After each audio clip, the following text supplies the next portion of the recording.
Hello, Void and all who inhabit it. It's me. And if you could, please hold your torches and pitchforks until the end of the video.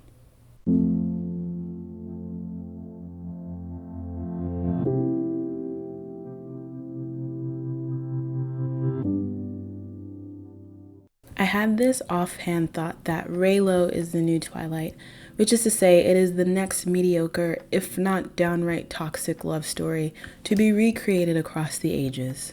Reylo, for the uninitiated, is the ship name for Rey and Kylo Ren from the recent Star Wars sequel trilogy. To add some bulk to the direction my brain was spiraling in, I decided to read The Love Hypothesis by Ali Hazelwood. At a couple of points in the novel, Olive, the main character, makes disparaging comments about mediocre white cishet men. In those moments, I saw pink, not necessarily red.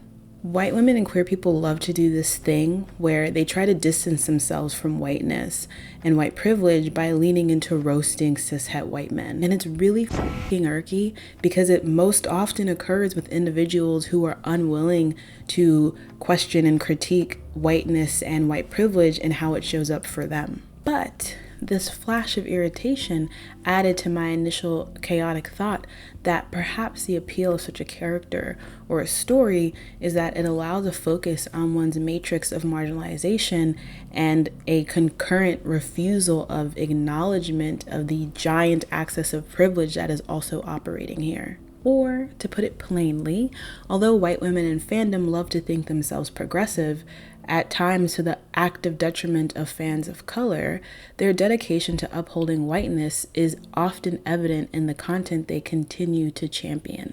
I'm focusing on white women broadly because almost every collection of fandom data from the past 10 years, at varying levels of formality, has shown that women make up a huge majority of online fandom spaces, particularly for media or fantasy-based fandom, irrespective of sexual identity. However, again, white folks of all genders with some level of marginalization are guilty of some of this distancing behavior as well, or can be. An article I think does a good job of exploring how, even at the intersection of queerness, whiteness can still be centered in fandom is Alpha Beta Omega, Racialized Narratives and Fandom's Investment in Whiteness by Angie Fazkes. Also, this video is just me dipping my toe into fandom studies beyond character analysis, so I really recommend you follow and read Stitch Media Mix if you want content by someone continuously doing this work. For those of you interested in more scholarly articles, I also recommend Squee from the Margins and Fandom Now in Color. Anyway, if I haven't angered you to the point of clicking off, let's get started.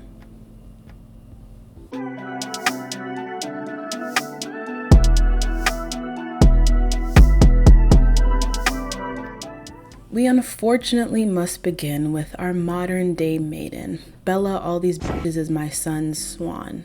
I believe that honestly, if Twilight had came out 5 years later or 5 years prior, someone else would probably be the prototype. Bella is an intentionally empty character, and more than her story, it's the shift in fan culture that led to the success of the franchise, in my opinion. Growing internet access presented safer spots for women and girls to connect on shared interests, which quickly led to a change in the makeup of online fandom, as well as creating a large platform to repeatedly discuss the same bits of media. However, I've looked at the Twilight storytelling formula for success in depth before, and at the end of that video, I briefly touched on the necessity of a plain Jane heroine who was worshipped by a super hot love interest. To be honest, that setup is pretty familiar in romance novels, but Bella Bland, say that 5 times fast, heroines are a specific type of plane that keeps cropping up. To start with, they are always Caucasian. Yes, it matters. It's not that other characters can't have the following traits, but that they are much less likely to be as widely supported. I've been editing for like 3 weeks, thanks Mercury retrograde, so fair warning, there's going to be a lot of interruptions. I think this is the first one. I wanted to pause on this slide for a second. It'll pop up again later. But all of the traits that I'm going to be talking about can very easily be applied to pretty much any protagonist from a YA series released between 2005 and 2015. Like, pick a book, and I'm sure if it was popular, most, if not all of these will fit. However, this way of framing characters, as we will explore further, particularly as it is done by fans, is taking a framework that perhaps was best formulated through YA fiction, was best formulated through Bella Swan, and applying it to characters and stories outside of that genre. I hope that makes sense. If it doesn't, the next 30-something, 40-something minutes is going to be real weird for you. I'm sorry.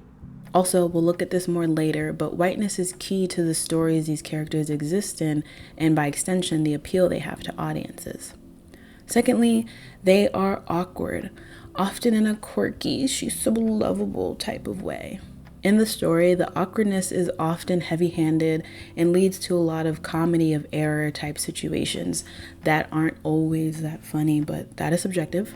The goal here is to revise a struggle with social interaction into an adorable and occasionally useful social trait. Thirdly, our Bella bland heroine is sexually inexperienced. Although the story may choose whether or not it wants to buy into the idea of it being important to wait, being a virgin or having little sexual experience is almost always a signal of Miss Girl's awkwardness and her lack of luck in love. It's also often a major plot point. I think there's a way to explore the anxieties that people may have around sexual experience without framing it as this problem that can be solved by partnering with the right person, but that's just me. Also, while the heroine might not know what she's doing, the love interest always does. This not only guarantees orgasm, but establishes the heroine's specialness in another arena. Fourthly, if that is such a word that exists, there's always some discussion of body image issues. Sometimes connected to the sexual inexperience, the heroine is bashful about being too slender or not having any curves. Anyone can have body image issues. I don't want to suggest that skinnier people can't or shouldn't, but this concern around body image is almost always done in a I'm not like other girls tone circa 2010. There's an emphasis on a more modest form of dress disguising a less sexualized body type that not only is maybe shading women who are the opposite, but also is validating a very familiar girl next door type of archetype, just with like being awkward sprinkled on top. A specific lack of expected femininity that still fits within the constraints of respected femininity is championed. Also, there's always a scene where the heroine puts on a dress for the first time and the love interest is like speechless beyond belief. And bro, it's always some dinky skater dress from like Charlotte Russe. It's not a wedding gown. Please relax. Anyway, all of this coalesces to a you don't know you're beautiful, that's what makes you beautiful type of archetype that is, again, very limited to a specific grouping of people. To top all of this off, our triple B is extremely lonely. Not just that, she often laments about said loneliness to her one or two only friends. There's nothing to say you can't have friends and still be lonely, but there is something so solipsistic about a character crying that nobody cares about them to another character whose sole purpose of existence is to care about them specifically. At any rate, the missing piece is obviously a super hot romantic partner, someone made just for the heroine who will affirm away all these insecurities. This heroine is broad enough to appeal to multiple people, but still specific enough to best reflect the largest portion of fandom. With all this in mind, let's take a look at a non-Twilight related piece of media in which the archetype is prominent.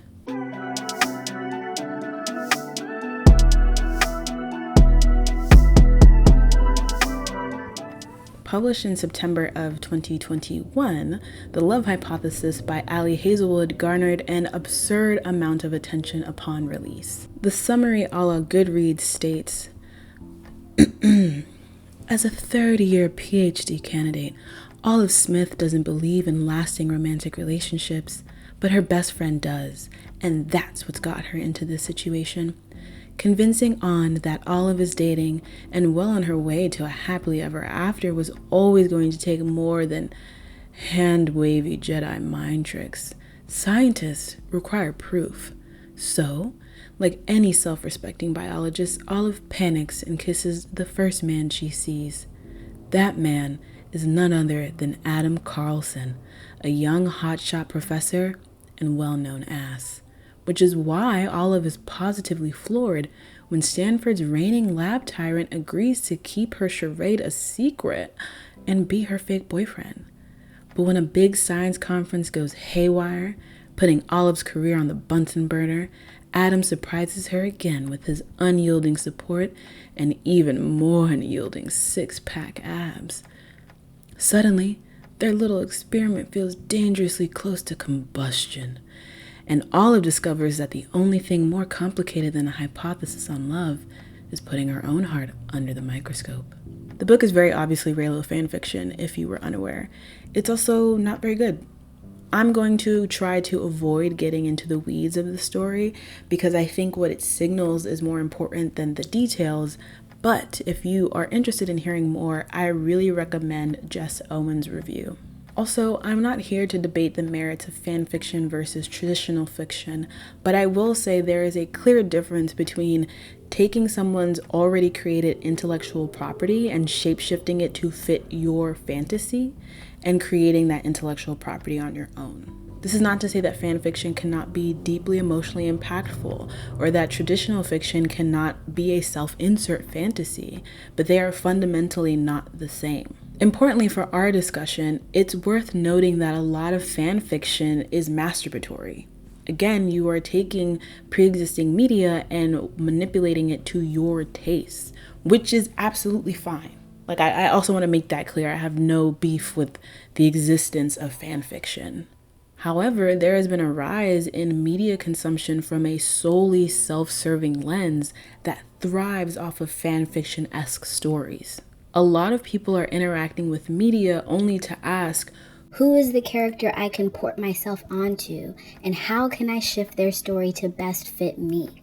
As a result, a novel that is just a collection of loosely connected scenes meant to place the reader in the position to hunch an attractive character can go from online media to best-selling novel. However, it is not just this shift in media consumption that makes Reylo an appealing ship. To start, we do have a classic candidate for the application of Bella Brand Bland, aided by the fact that Rey is an empty character for the viewer to pour themselves into.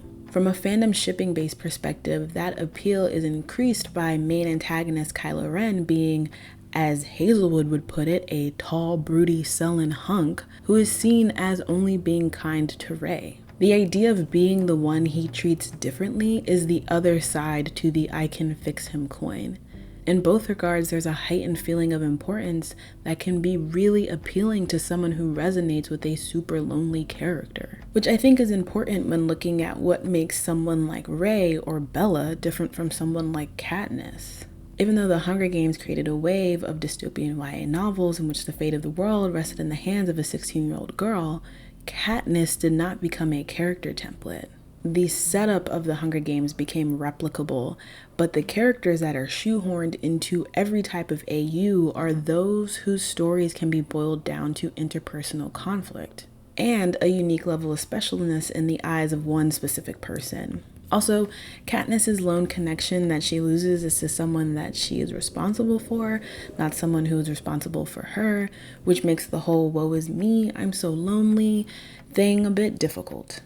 A bit too realistic, perhaps. This isn't to say that the Hunger Games didn't have a very large fandom or a lot of AU stories written about the characters, but rather that a major factor in what makes a character able to be stripped down to a shell that can be copy and pasted to multiple settings is the potential for their story to be shrunk to interpersonal conflict, even if there are wide sweeping ramifications, because that type of tension can easily be recreated in multiple settings. Another appeal of a character like Rey, and somewhat connected to shrinking the conflict down, is the potential to center this type of heroine in the lives of everyone around her. The sequel trilogy narrows in on Rey's connection to Kylo Ren, not the fate of the galaxy at large, so that that relationship is perceived as the most important thing by the end. In the love hypothesis, this translates to every action from the secondary characters, who are almost all people of color, being for or connected to the continuance and strengthening of Olive's relationship with Adam. Something too I thought about when reading was how the surrounding dynamics of canon are manipulated in fandom. In the love hypothesis, remastered Poe is written as being the best friend of remastered Kylo Ren.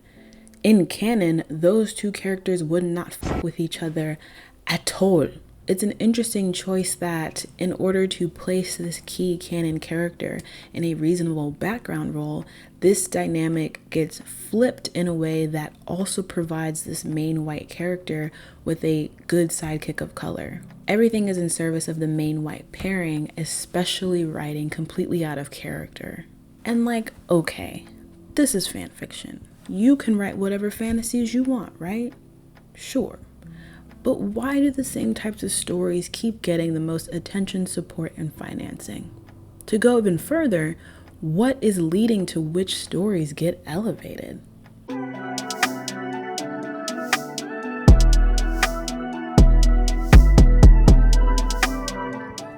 The initial reaction may be to point to the audience as a whole. If people didn't like this stuff, it wouldn't be popular.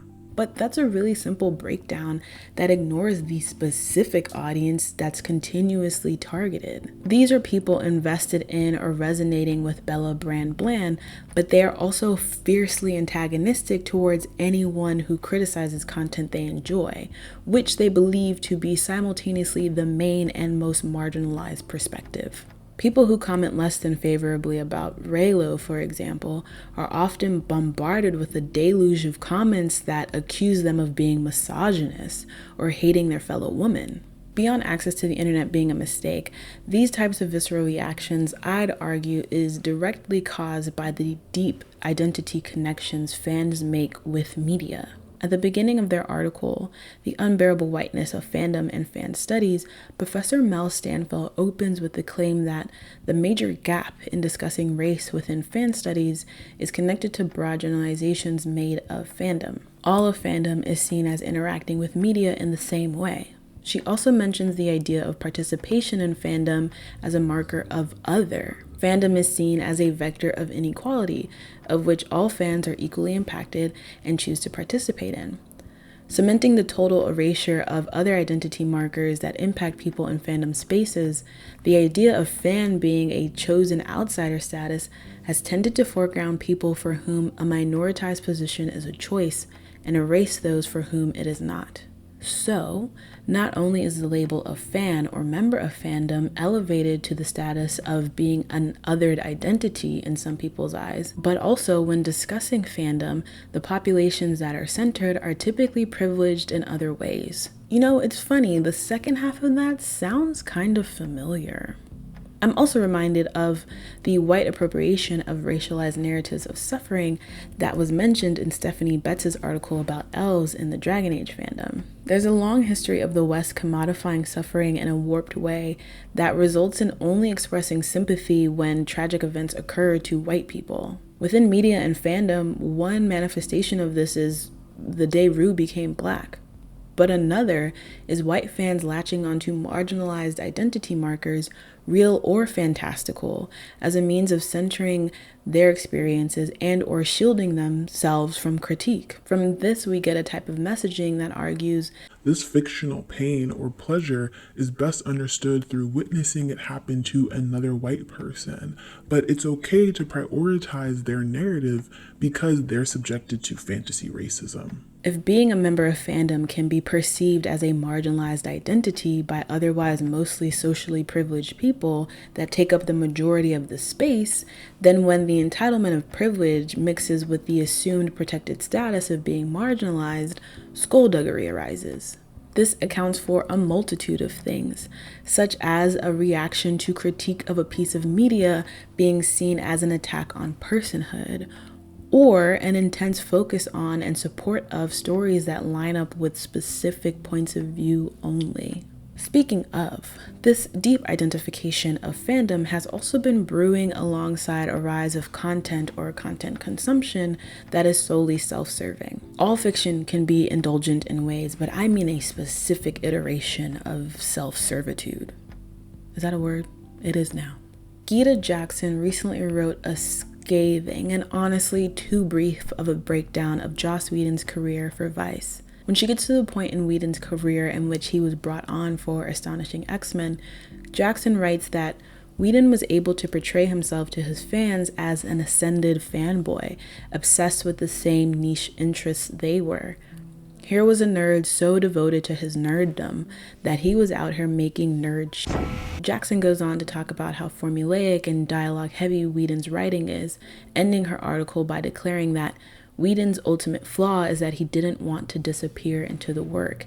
He wanted everyone to know who was master of his little worlds. It's a phenomenal piece. I really suggest you read it. Joss Whedon had a huge impact on establishing the format of cult TV, and specifically what people considered as the foundation for good feminist TV for at least a decade.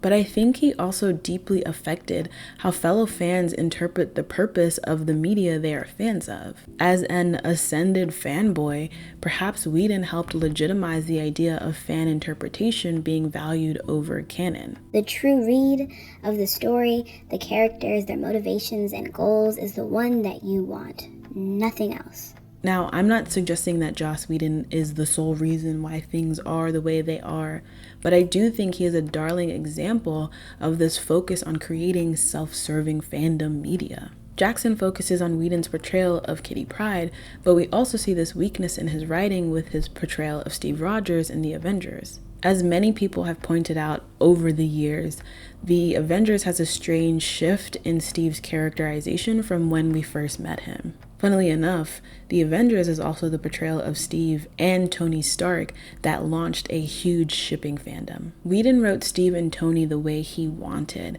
utilizing his strengths with quippy dialogue, even though that didn't necessarily fit their dynamic, character, or the tone of the story. The massive ship born of that was probably unintentional, but it does highlight that while self-serving can mean different things to different people, it's often at the sacrifice of continuity and depth regardless. Connecting to the refusal to disappear into the work, there's a tendency prevalent in spaces that perceive fan fiction or headcanoning as the main way to engage with media, to interact with something and then immediately think of ways to change it, instead of consuming the story as it is.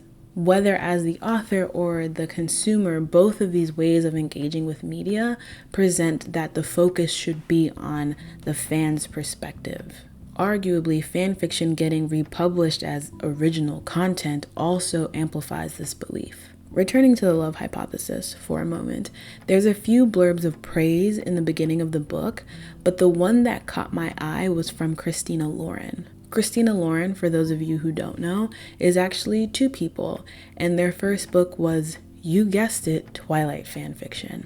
Anyway, their praise reads that the love hypothesis has wild commercial appeal, but the quieter secret is that there is a specific audience made up of all the olives in the world who have deeply, ardently waited for this exact book. Quiet as it's kept, I'd hazard a guess that 90% of the people who got this book when it was released knew it was Reylo fanfiction. It wasn't commercial appeal, but a deep and ardent desire to see a fantasy legitimized that led to the book's success. A novel that takes no time to world build or develop characters can achieve a 4.5-star rating with over 200,000 votes on Goodreads because of its focus on a pairing that people, all of the olives in the world perhaps, wanted to see presented in a way that aligned with their fantasies.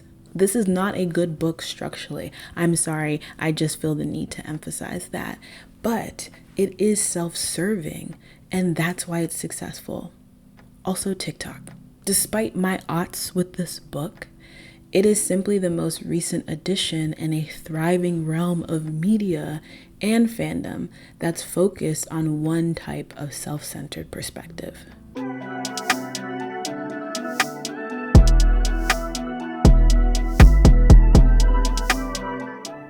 This repeated perspective is evident in the reoccurring stock character built up as a widely appealing avatar to all of fandom. A portion of Stanfill's article discusses the stereotype of a fan as presented in media as a deviation from acceptable behavior. The physical image is very specific, but the broad behavioral stroke all nerds are painted with as lacking control, being weak, or being failures for their inability to perform the right norms all widely resonate.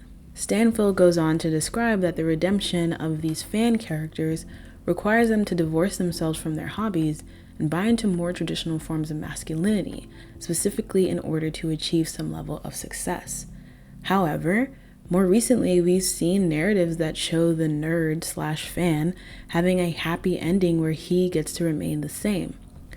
Also, Stanfill's analysis doesn't account for how female fans are represented on screen and their deviation. Admittedly, it's not that different, a failure to meet the expectations of femininity within a very limited scope, plus a similar trope of those nerdier women being quote-unquote redeemed through changing their entire personhood. It is important to this discussion that while the interpretation of fan activities being a failure of acceptable behavior is something a lot of people in fandom have had to grapple with, the expectations of what is acceptable behavior can differ with additional identity markers. But take those two traits, a story of vindication as opposed to redemption, and a failed femininity in this case, and apply on top the idea of outsider status via fandom participation. The result is the appeal of a character whose marginalization is rooted in their inability to perform what is expected of them, but who is ultimately validated through a storyline where they win a happy ending just as they are. That sounds vague enough to apply to so many of us, right? But it so often does not. The gag is that the set of standards fan-like characters fail to achieve are the expectations of proper whiteness. It's not so much their interest that is the issue, but the fact that it prevents them from achieving white standards of excellence, namely with regards to bodily self-control. Stanfill continues that constructing fans as lacking normativity and dominance relies on an assumption of whiteness precisely as normative and dominant, and that the happy ending achieved by many fan-like characters is a regaining of their symbolic whiteness specifically by performing an expected set of behavior. I'd argue that even stories that claim to accept the deviation, that provide a little nerdy happily ever after, are invested in the similar type of normativity and dominance. The easiest presentation of this perhaps is the love interest always being conventionally attractive or seen as highly desirable. But I think things like the best friend of color partnering with the guy the heroine dated first but never wanted, or the persistent low-stakes antagonist being a hypersexual, vapid older woman, show that comparatively the deviant main character is actually the one making the best choices with the most desirable outcomes. At the end of the day, her behavior is the normative one in the framing of the story, so she'll come out dominant. Through it all, that which is deemed permissible is still directly connected to whiteness. All the people of color who exist in these stories are solely supportive to the white happy ending, or have personalities flatter than matzah with their 2 or 3 highly racialized traits ham-fisted into every scene. They exist to prop up the main couple or character. Meanwhile, their own connection to said main character and what that may show about the both of them beyond any impact on the budding romance is neglected. All of these heroines look the same, lament about their wavy brown hair and their slender curveless frames because there is a specific presentation of femininity that's being praised between the lines. We often see this in the self-loathing framed via internal competition with other women. There's a part in the love hypothesis where Olive thinks Adam has a real girlfriend elsewhere, and she says something like she probably has to actually wear a bra. The idea is that Adam would want to partner with someone with noticeable boobage, which Olive does not have. The message then of the sex scene, where he fits her whole boob in his mouth, is that actually, the women he's attracted to are card-holding members of the Itty Bitty Titty Committee. Olive's body image is shifted by affirming that she is attractive despite the more popular body type in her mind being something else. I want to emphasize that we are presented this standard in Olive's mind only because there is next to nothing in the shoddy world building that sets up other people finding Olive unattractive. Common concerns like common sense are not common. To Olive, and perhaps readers who look like Olive, having small breasts is a detriment. To me, a black reader, this is a skinny white lady. She's going to be just fine. However, the author is expecting that you navigate the same beauty standards that this character does, an unspoken expectation of normativity, and doesn't add a buffer in case you don't. Another way this comparative self-loathing is done is in the presentation of more polished women as competition. 50 Shades of Grey and Gabriel's Inferno are great examples of only introducing potentially narratively equal female characters who are not related to anyone else as adversaries. These women are, if not more conventionally attractive, were previously more sexually permissive. Their arrival sparks insecurity in the heroine, who has to be affirmed that her existence is sexy and desired too.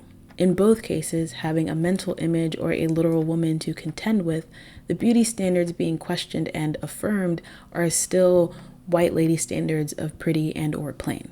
And let us not forget the emphasis on inexperience, if not outright virginity. This is perhaps an inversion of the deviant sexuality that Stanfill describes, but there's a similar validation of a civilized or proper sexuality in the heroine's behavior, especially when in comparison to others. Stanfill writes that male fans, as represented in media, are bad at the proper sexuality necessary for normative masculinity and whiteness. They are not virile and sexually successful, but rather virgins or sexually desperate. I think the inversion then occurs in two places. First is in the shame placed on the character for being sexually unsuccessful. Instead of teasing the virgin who can't drive, we are meant to relate to her and her internalized shame. The second inversion is in gender, particularly in the double standard that women attracted to men should remain as penetration-free as possible.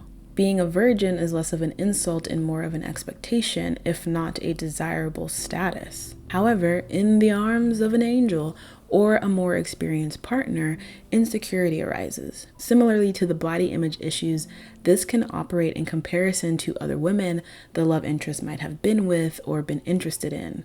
Or sexual promiscuity can be seen as a behavior of others in a way that mirrors the way sexual behavior is racialized and or degraded.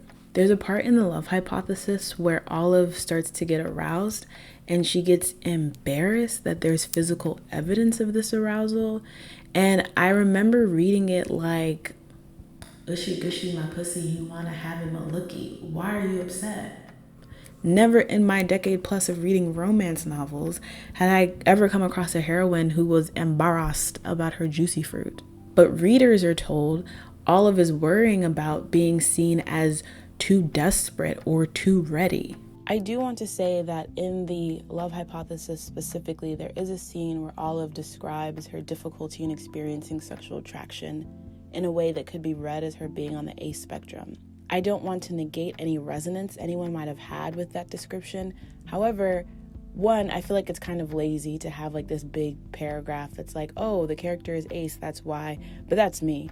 And two, I still don't think that that is the same as the setup that is driving the majority of the love hypothesis and a lot of these stories, either in canon or in fanon, of an inexperienced, meek, shy woman who is like brought out of her sexual shell by a quote-unquote sex god. Like, yes, this character describes that. Yes, she might be ace, and two things can be true. There's still a formulaic setup of a kind of inexperience being praised and heralded as the most desirable ultimately. In the end, our heroine will conquer her fear of, mouth stuff or whatever, and become sexually successful in a way.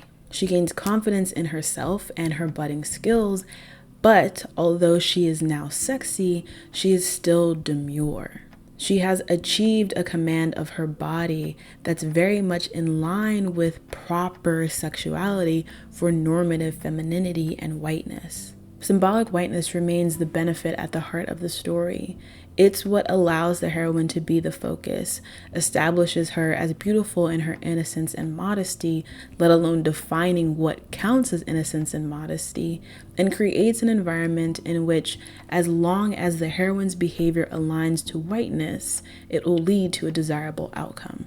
It's not that I'm looking for an acknowledgement within the text, but that a repeated praise of specific bodies and ways of dress, as seen in multiple texts, can be questioned. The brunette, sexless, slim, and socially awkward protagonist is repackaged again and again as the ideal self-insert representation for fandom-inclined women.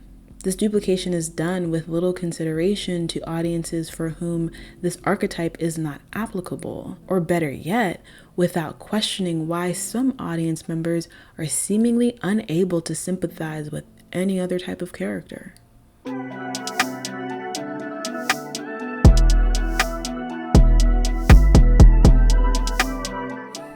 Can non-white audiences relate to a character like Olive or Rey or Bella? Absolutely. Often we don't have any other choice.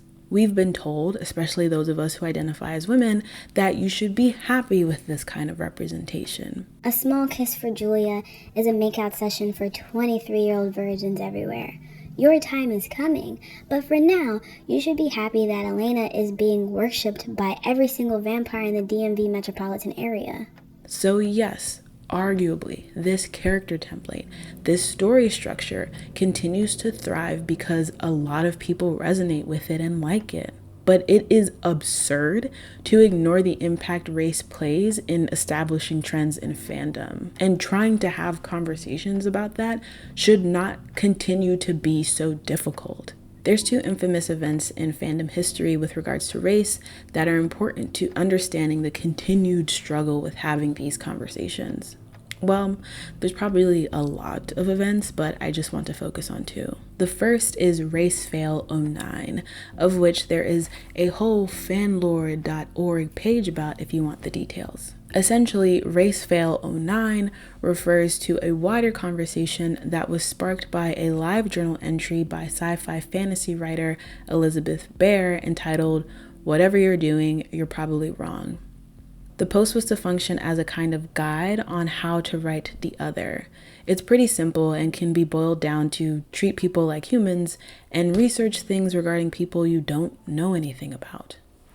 There were a lot of responses, a lot of positive feedback even, but one reply in particular knocked over the house of cards. A user by the name of Avalon's Willow posted a direct response and criticism that used one of Bear's own works as an example of her inability to write people of color, specifically Black and Native American men, well. Shit popped off in the comments, and not just between the poster and fans of Bear's work. Budding and established sci-fi fantasy writers like N.K. Jemisin, who would go on to publish her first book the following year, were wrist-deep in these very public discussions. As Rukmini Pandey explains in her book, Squee from the Margins, Racefail 09 is significant because it marked the first time in online fandom's history when sci-fi fantasy's racist and imperialistic characterizations were debated in a forum where authors and editors of sci-fi fantasy magazines and journals had to engage with those questions. And the first time that alliances between non-white fans were made across forums and platforms. Now, the access to authors and editors and producers of media in general hasn't been the best thing as years have gone on, but Racefail 09 unveiled to a lot of fandom members of color the potential of online spaces as a successful platform to widely name discomfort, to find connection, and to demand better. At the same time, a large part of the fallout was white members of fandom feeling even more intimidated to talk about, let alone write content about race. This foundation is key to the second major event, an AO3 meta essay from 2016 entitled "Your Vagina is a Bigot, My Vagina is a Saint." Author Francesca defended the overwhelming whiteness of slash fiction by basically arguing that some white people just aren't attracted to and don't know how to write men of color, and challenging that as a slippery slope to policing people's kinks. It's 16,000 words. There's a lot more to it. There's also a fanlore.org page about it once again. But effectively, the meta was a reaction to a wave of folks calling out fandom racism and questionable shipping preferences. The essay has been critiqued for a myriad of things, least of all the dismissive tone towards genuine concerns, which the writer has apologized for.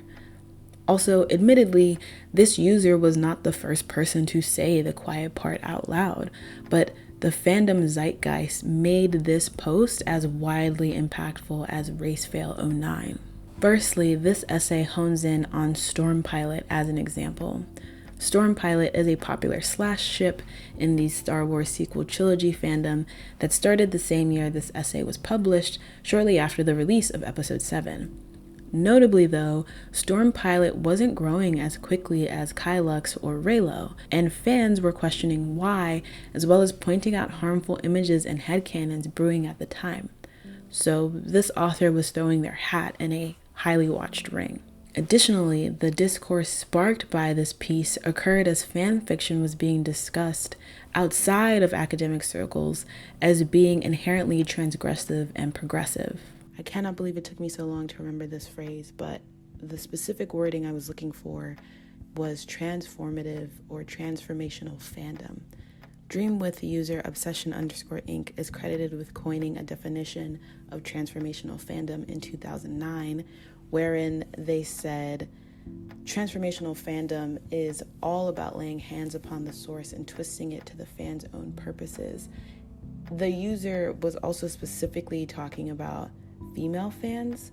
They were saying transformational fandom is more so done by the female fan base, and affirmational fandom, which is where fans just accept the story as it is and go with that, is done by male fans, which is another layer to this, and it's very reductive and simple and binary and not true. But I think it is interesting that even from the jump, this term was seen to be connected more so to women in fandom than men in fandom.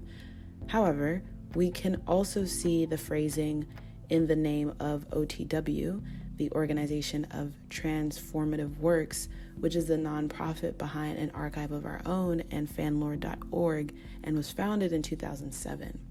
The terminology and idea of an interaction with fandom and fan fiction that is inherently transgressive has been in the ether for a while. However, there's a big shift in how fandom as a whole talked about fan fiction and fandom spaces that starts in the mid-2010s. But beyond that, I think there's something to be said about the nature of the two sites, An Archive of Our Own and Dreamwith, and how they present the idea of transformational fandom that made the term more readily available as AO3 started to boom in 2014. By partnering the two white scientists from Pacific Rim together, you are fundamentally challenging heteronormativity. I don't think anyone was that blatant. I don't think. But the idea was and is that fan fiction, both in rewriting pre-existing canon and in what is pulled from those rewrites, pushes at norms and expectations. So there were and continue to be a lot of online discussions about the political potential of fan fiction and fandom at large. And then here comes another, yet significantly larger, post that says you can only go so far in doing that. Similarly to RaceFail09, fandom was primed for an explosion. The AO3 meta happened to be the match that lit it. Also, fun fact, reactions to this essay allegedly launched the term fansplaining, which is the same vibe as mansplaining, just with fandom. Despite these two major events and their respective fallouts, fandom spaces haven't really developed stronger ways to talk about race. I think there are more blogs now that are specifically devoted to that, but fandom discussions at large have not gotten better. Diverse and interesting perspectives about gender and sexuality, and more recently mental health, have blossomed, but when it comes to race, the bare minimum of understanding is still 6 years in the past at best for way too many people in fandom. What's maybe worse is that the deepened understanding of gender and sexuality and mental health is at times weaponized against attempts to have discussions about race. See again condemning good faith criticizers of Reylo, who are often people of color, as misogynists on the basis of defending a ship that's for women. Although the intersection of identity markers impacts how we navigate the world, an access of marginalization does not cancel out aspects of privilege, especially when considering something as overbearing as whiteness. I've seen a couple of fans of Encanto and Book of Boba Fett argue that white fans are disengaged or sharing off-the-wall interpretations because of the lack of white characters in canon for them to identify with. In turn, there is an alleged need for white fans to alter their story for their worldview. Both of these fandoms are recent examples of how immersion is made difficult for some fans who are only used to seeing characters who look or act like them. And that when said fans are pushed on that, they will hurl vitriol in defense of their perspectives. Getting white audiences to sympathize with someone like Boba Fett and Fennec Shand, or the Madrigal cousins, or the Brown sisters if you want a book option, without warping their stories or features, is like Sisyphus trying to keep a boulder atop a hill. Torturous and repetitive. Time and time again, we see that some marginalized white people can only perceive that marginalized identity in relation to other white people. We've seen this a lot in feminist spaces, right? Someone refers to women and they only mean white women. You can replace the marginalized identity with anything else that is not race and see the same thing. When we are talking about people in this group, we only or mostly are talking about the white people. It's not that folks aren't doing the work to unpack how this occurs in fandom, but that there is a continuous unwillingness from the bulk of fans to do some reflection. I spent a lot of time essentially talking about how this belief in fan as a marginalized status stretches further to a perspective that uses said identity marker to ignore whiteness as a factor. But I also think a lot of the more liberally minded folks who populate fandom deeply fear unpacking beliefs that would suggest they aren't actually that progressive, that they willingly participate in shit that is reductive, that their whiteness retains for them a privilege even in, especially in, marginalized spaces. Analyzing the appeal of a flat archetype is meant to push us to question the lack of nuanced engagement, the impact of self-serving media and media interpretations, and the vehement belief in fan status as a marginalized identity that permits a refusal to consider all of the above. Without this, without critically examining the uncomfortable and blatant patterns, we will just continue to see the same type of character and story championed again and again.